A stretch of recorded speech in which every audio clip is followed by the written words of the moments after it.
시골에 살았기에 학교 다닐 때는 언제나 논두렁으로 다녔다. 그날도 집에 돌아오려 평소처럼 개구리 울음소리를 들으며 논두렁을 걷고 있었다. 문득 논 안에 핑크색 앞치마 같은 걸 걸친 사람이 있다는 걸 알아차렸다. 아, 모내기라도 하고 있나 보구나. 그렇게 생각하고 지나가려는데 자세히 보니 뭔가 움직임이 이상했다. 한쪽 발로 서서 허리를 구불구불 휘젓고 있었다.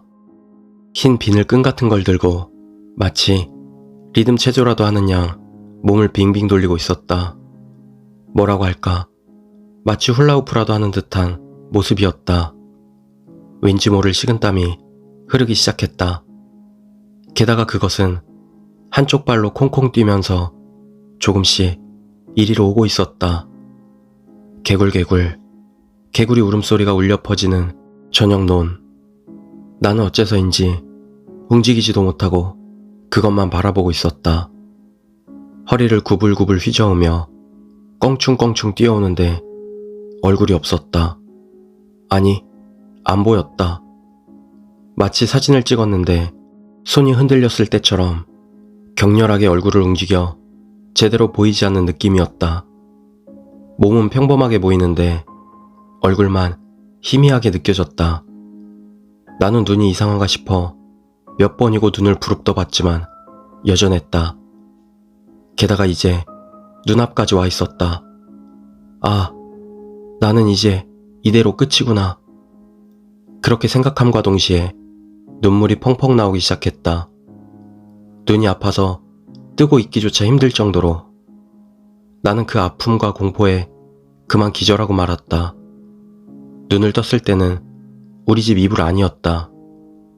나를 둘러싸듯 아버지와 할아버지, 할머니와 근처 절 스님이 계셨다.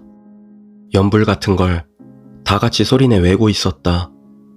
어쩐지 그 상황이 거북해 쿨럭하고 기침 소리를 냈다. 할머니는 내 몸을 꾹 누르며 가만히 있거라! 하고 낮은 소리로 말하셨다. 결국 그것은 내가 눈을 뜨고 1시간가량 이어졌다. 그 후 할머니에게 들은 이야기로는 내가 만난 그것은 허수아비의 신이었다고 한다. 그 허수아비는 외로웠던 것인지 어쩐지는 몰라도 나를 동료로 삼으려 했다는 것이다. 끌려가면 평생 진흙 속에서 살아야만 한다고 할머니는 그렇게 말하셨다. 나는 아직도 논에 허수아비가 혼자 서 있는 걸 보면 겁이 난다. 이후 아버지에게 들은 이야기는 이랬다. 기절한 나를 찾은 건 이웃집 사람이었단다. 논두렁에 사람이 쓰러져 있길래 설마 싶어 가봤더니 내가 눈물을 흘리며 넘어져 있더란다. 그 앞에는 허수아비가 나를 내려다보고 있었고 이웃집 사람은 큰일이다 싶어 우리 아버지랑 스님을 불러왔다는 것이다. 옛날에도 비슷한 사건은 몇 건 있었다고 한다. 대부분은 멀쩡했지만 발견될 당시 눈앞에 허수아비를 바라보며 웃는 이들도 있었다. 그러면서 허수아비 곁을 떠나지 않으려 하는 사람도 여럿 있었다는 것이다. 옛날에는 흉년 일대의 마을에서 가장 쓸모없는 사람을 뽑아 식비를 줄이려 죽여버렸다고 한다. 하지만 그냥 죽이는 게 아니라 논을 망치는 짐승을 쫓으려 드는 것이다. 도망가지 못하게 다리 한쪽을 자르고 흰옷을 입힌 후 나무에 묶어 논 가운데 세워놓는다. 온몸이 묶여 움직일 수도 없으니 온몸을 구불구불 휘저으며 벗어나려 애쓰겠지. 마을 사람들은 그걸 멀리서 바라보며 앞으로 2, 3일은 좋게 버티겠구만 하고 말했다고 한다. 묶인 사람은 대개 굶어 죽지만 개 중에는 곰이나 들개한테 산채로 잡아먹히는 경우도 있었다고 한다.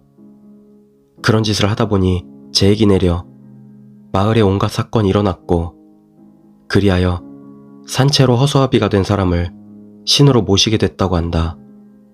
아버지에게 들은 이야기라 어디까지 사실일지는 모르겠지만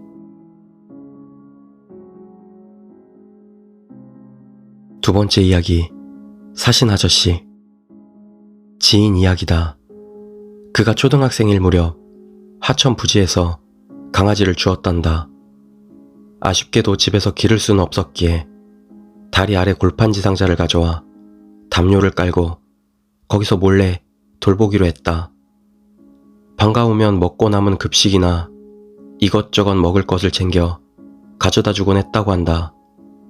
강아지도 그를 몹시 따랐고 어느 날 여느 때처럼 강변에서 강아지랑 놀고 있을 때였다. 누군가 말을 걸어왔다. 정말 귀여운 강아지구나.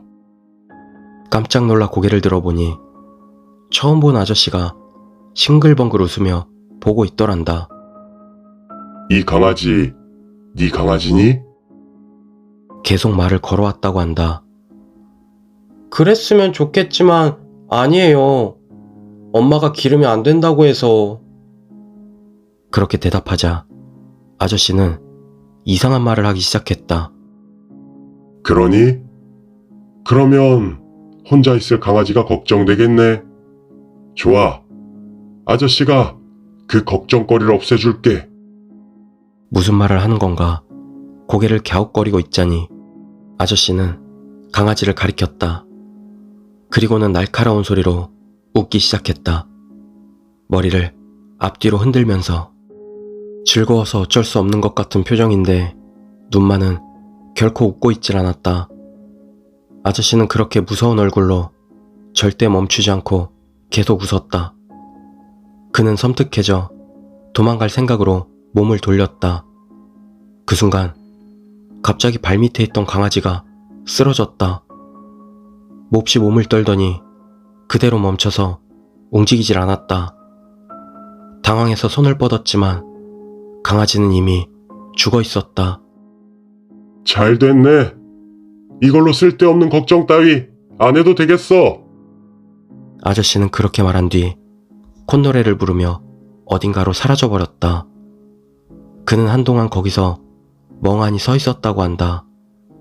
그 아저씨는 지역에서 상당히 유명한 사람으로 사신 아저씨로 불리며 두려움의 대상이었다고 한다. 가리키고 껄껄 웃으면 작은 동물들이 그대로 죽는다는 것이다.